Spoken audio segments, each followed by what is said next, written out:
The ocean's a sound system for animals, and we humans, only in the last couple hundred years, or maybe in the last 100 years really, in the most recent industrialization, have unwittingly introduced a new form of pollution, which is sound. And it's having negative impacts. It's causing distress in certain marine mammal species. We have no idea what it's doing to all the fish and the shrimp and all that. Where do we go? How do we manage this? And I've got some ideas, but I want to know what you guys think too. Welcome everybody to The Sea Has Many Voices, a continuation of our conversation with composer, musician John Powell and Simone and Pickering, scientist studying underwater sound. And the purpose of this podcast is it recognizes that humanity and the ocean basically share the same fate. As goes the ocean, so will go humanity. And the reason we titled it after T.S. Eliot's poem, The Sea Has Many Voices, is that we wanted to bring all voices to the table that have an ocean, interest or relationship. So I thank the two of you for your participating in this. Simone, you're a scientist like me, studying a very important aspect of the ocean, sound pollution. And John, you're a humanitarian, intellectual, ocean-loving guy who's engaged many millions and gazillions of people through your creative art in music. And that's been very helpful to me in trying to understand this conversation about animals and sound and the ocean. And we were talking in the last segment about how animals might communicate. It's my position that if we want to think about dolphins and whales talking or having intelligence, and they do have very large cerebral cortexes, there is some science around us allowing us to have these kind of speculations. And the way you measure cerebral cortex is you measure it as it's cubic centimeters of cerebral cortex per cubic kilogram of body. There's a way that you can do it. And we have the highest ratio, except for one dolphin species, Tursiops truncatus. The bottlenose dolphin, the one from Flipper, has a slightly higher one. I think it's 240 to 230 or something like that.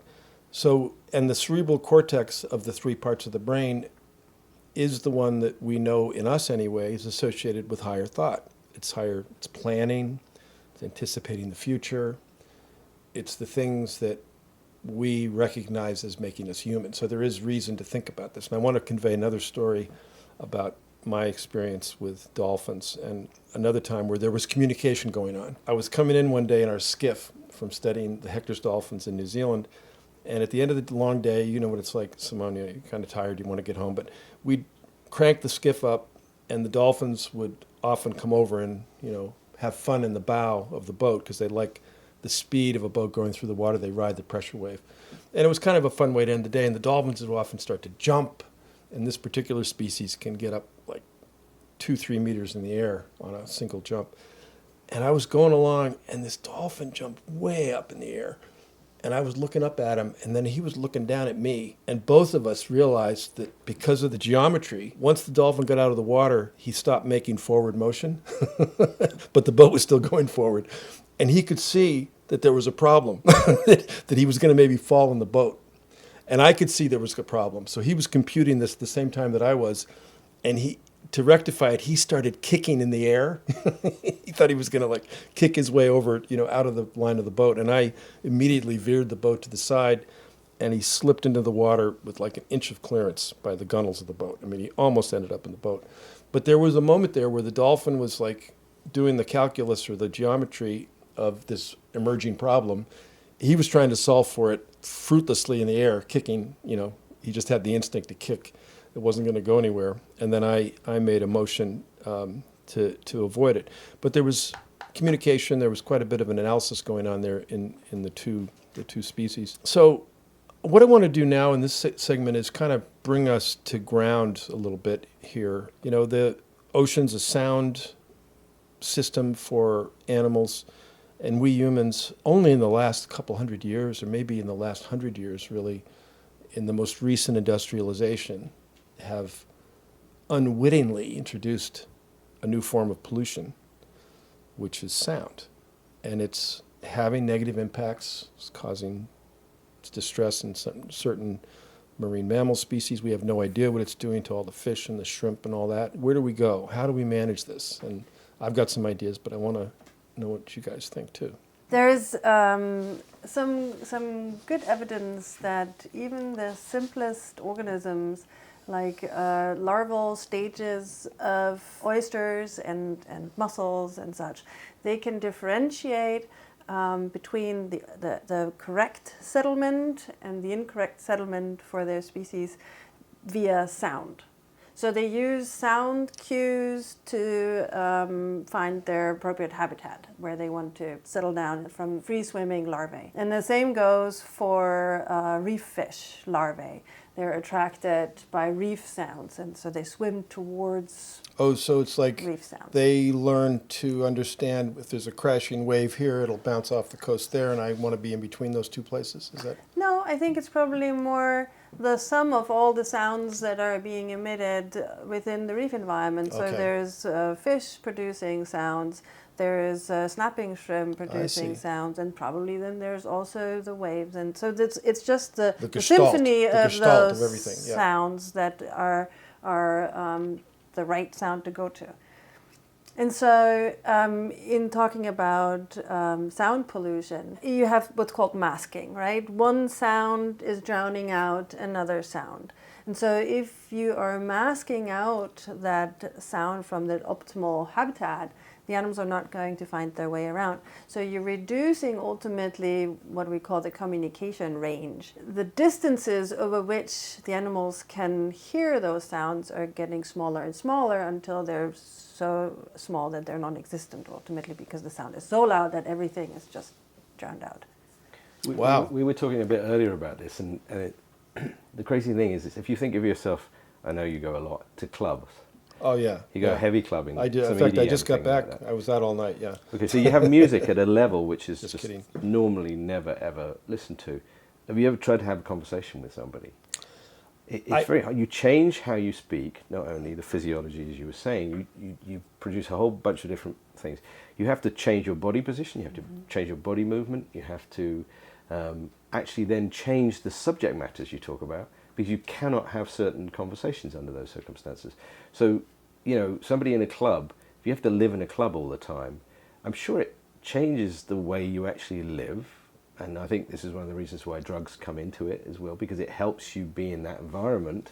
It makes much more sense of helps that you de-stress from the stress of the club. Well, before you leave that, though, I heard a theory that they do that in order for men and women to get closer to each other in the clubs. Oh, in the clubs? That's the point of it, is to make men and women get close to each other because they have to talk. That's what I've been missing. I didn't realize. That's the trick, John. But it's so loud in there, you can't have a conversation. Well, you got to get close.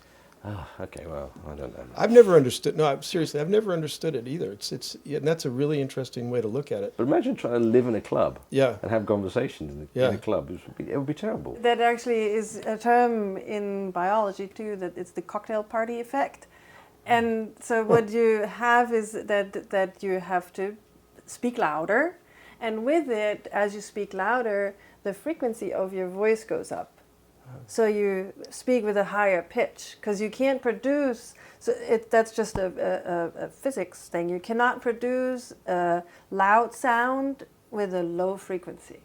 So now for the animals in the ocean, they often show, and I think it goes the same for people, for males, the lower the voices, the more attractive the male. Well, there's science around that. Yeah. There's science about that.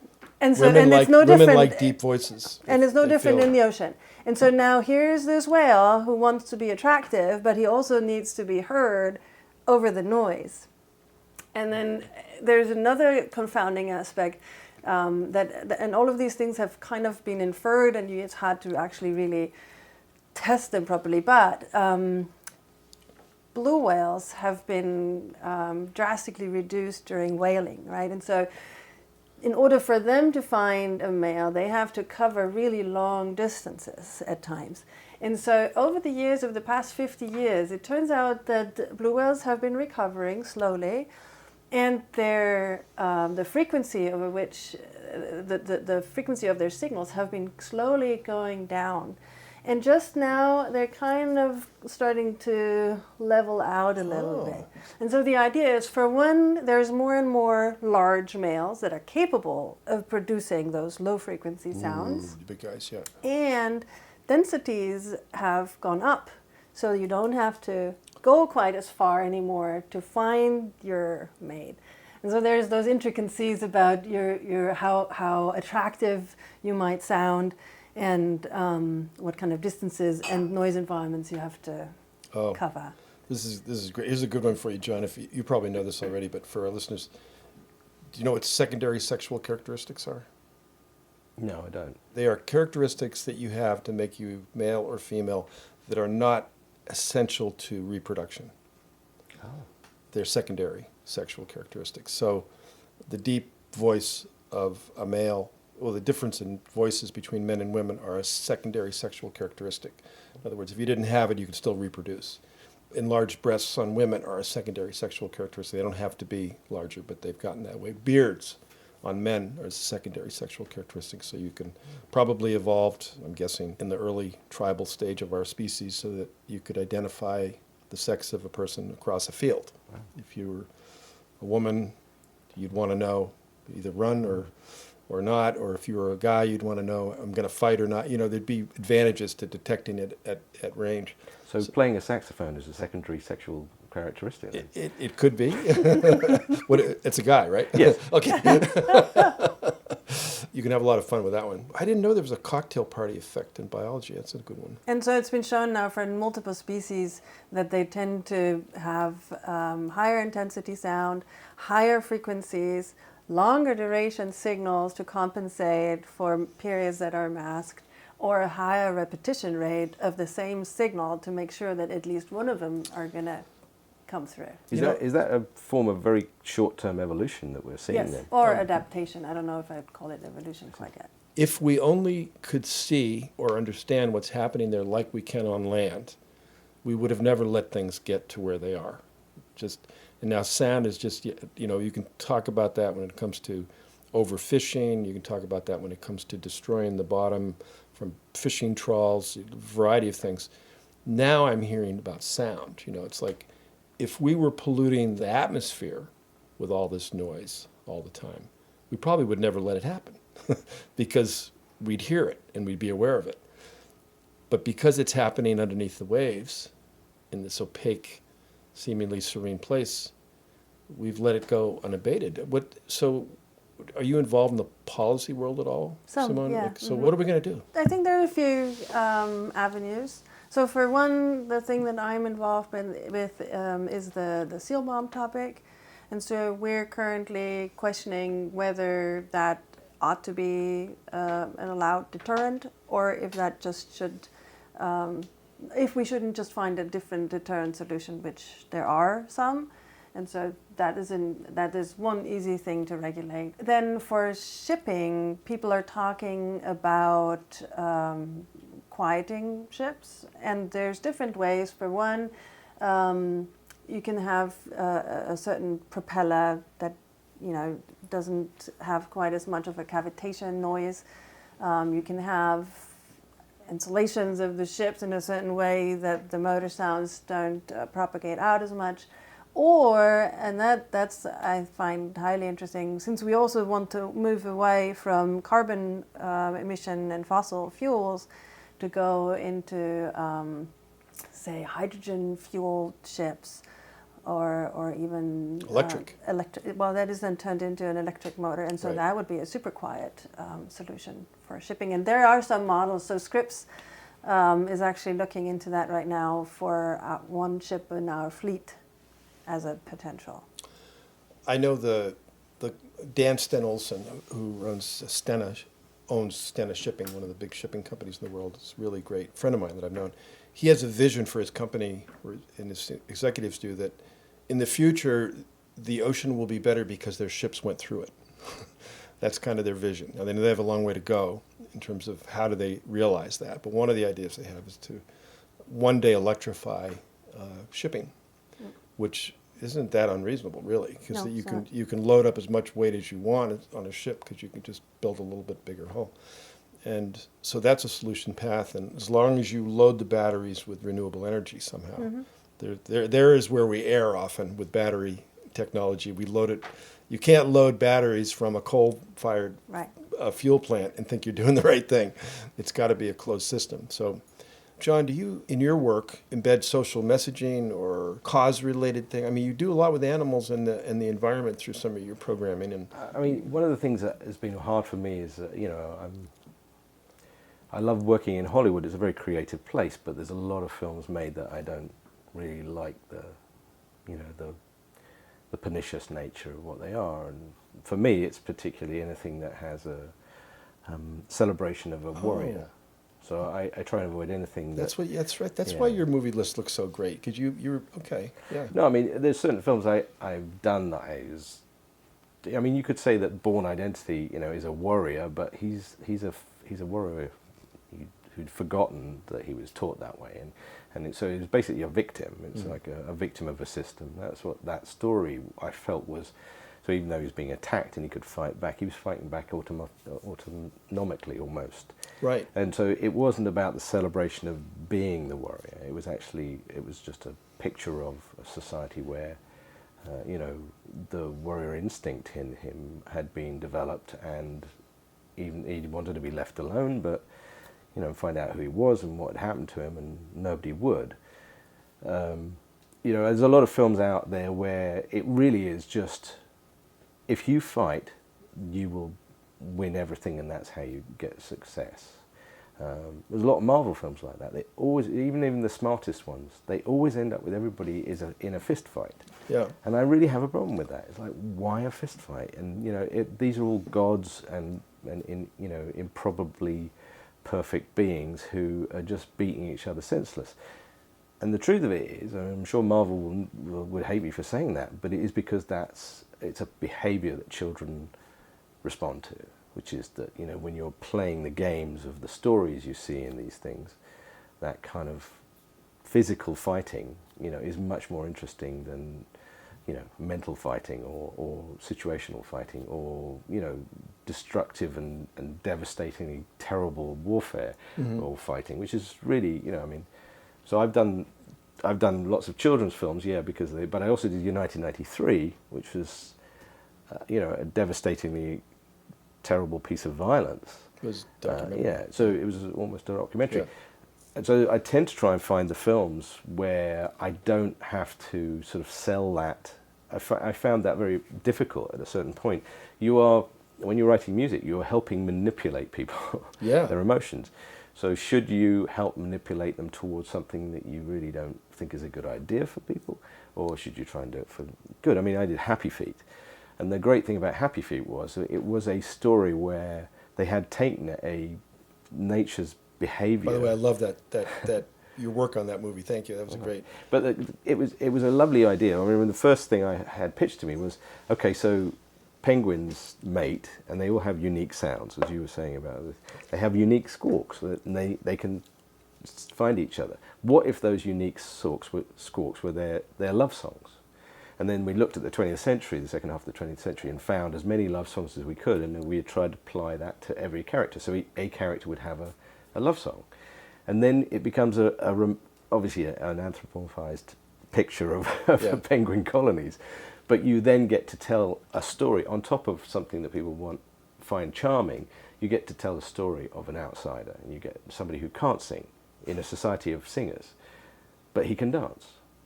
So how do you fit that in? So that's why those kind of stories work for people. You can find them. But when they are really connected with nature, I mean, I liked Kung Fu Panda because it was in a world that I didn't really approve of. Kung Fu, everybody, martial arts, everything was. And he was clearly not the ideal fighter. He had his physical size and the fact he was soft and everything. And in the end, the story, not giving it away, is that basically his inabilities to be a warrior is what actually allowed him to, win. And so I find those stories, if I can find the core of a story that has at least some sort of less pernicious or actually good for us. It's a great use of that word, pernicious. That's a hard word to use.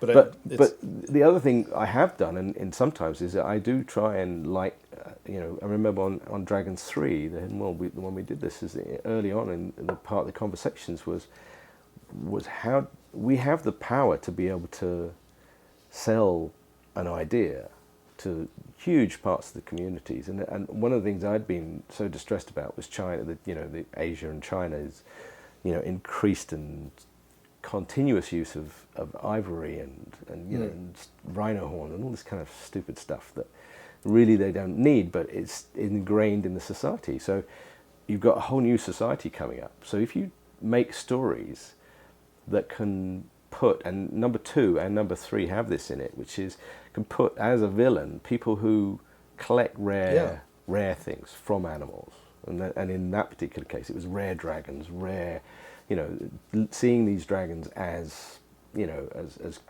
equivalencies to some of the animals that in the Asian market are used. I mean, I was very keen for them to put that in there. I mean, it's kind of subtle, but I think if kids are growing up with messages where they're constantly seeing people stealing animals and smuggling animals and gaining access to animals purely for something that seems very unnecessary, because that's what the story is, you're going to grow generations of people who are going to overturn the possible sort of normalcy of a culture that still sees that as being okay. Well, you're so spot on. It's very similar to the philosophy behind this podcast, is that you got to keep people engaged. So you don't want to have it be preachy or like school, right? So we try to create a spirit of conversation and interest here for the audience. But then at the end of the day, there is a message here. I mean, we are in deep doo-doo on this planet right now. And I've just, in the last year, I've been working my whole life in this area, but I'm really worried. The climate signal is happening so fast. We're basically sending ourselves back to a Jurassic climate and 5,000 times faster than the original Jurassic arrived. And it's that speed of change. It's just, we're so complacent. And to do what your approach is, it doesn't do any good if your message isn't getting to anybody. So you got to find a topic matter like you have with movies that kids and other people like, and then you have I never knew that about you, John, that you have a selection process where you encourage the messaging that you believe will be transformative or at least supportive of the right path. And that's really smart. And same with this podcast. I like to have people enjoy themselves listening, but then at the end of the day, I want them to walk away with some information that might help change the course of how we're behaving on this planet. Well, it's been very interesting for me, I think, meeting Simone, and we looked through a lot before we started. We looked through a lot of sort of examples of the things she's recording in the sea, and I'm seeing the intricacy of the sounds that are being made by so many animals. Absolutely high complexity and variety. Things you never knew, right? So maybe it'll help you in your... Things making way higher sounds than I would have think, more rhythmical sounds or stranger sounds than you would think. But also then we were looking at some of the other... And I'm realizing that the sea is this huge resonant body because of the very nature of the physics of water. And everybody in there, and these animals, are communicating as much as we are. But they're putting up with a club has opened up underneath, and there's a constant dinner party a cocktail party going on, and as somebody who I lost because of snare drums, I lost a certain frequency in my hearing that makes voices hard to hear when there's white noise around. So, and I lip read more now and is that my evolution to try and get over the fact that I exist in a noisy environment? I mean, what the hell is going to happen for all these? Can adaptation allow me to survive? I mean, or obviously I have the choice to not go to the party. If you're living in the party and it's so noisy you can't actually communicate. I mean, it's fascinating to ask myself, what is the communication of music? What is the communication of language? And then it keeps going. There's so many different pieces of communication that are happening on in the sea. and they all are much more functional than the ones that we think of. There is quite a bit of science around adaptation, behavioral adaptation within one's lifetime to changes in your sensory system. There's a guy that's blind who's quite famous as being able to develop echolocation, quite remarkable echolocation. I mean, you see pictures of this guy making clicking sounds with his mouth, and he can drive a bicycle through cones. I mean, he can really, wow. And because he lost sight, his hearing and his signal processing, he was able to up the ante quite a bit there. He's quite famous. You can Google him online and find that. But like you've done yourself, you've done some lip reading, and I've also got the hearing loss from all my diving.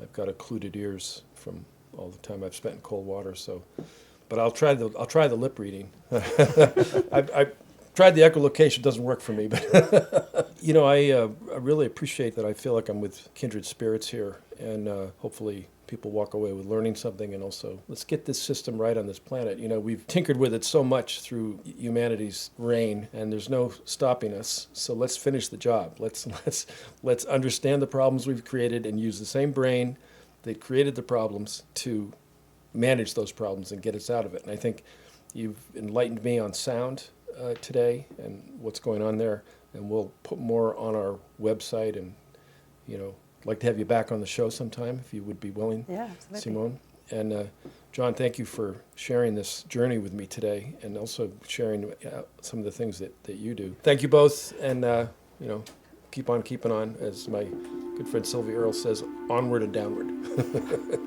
All right, thanks. Thanks, everybody. Pleasure.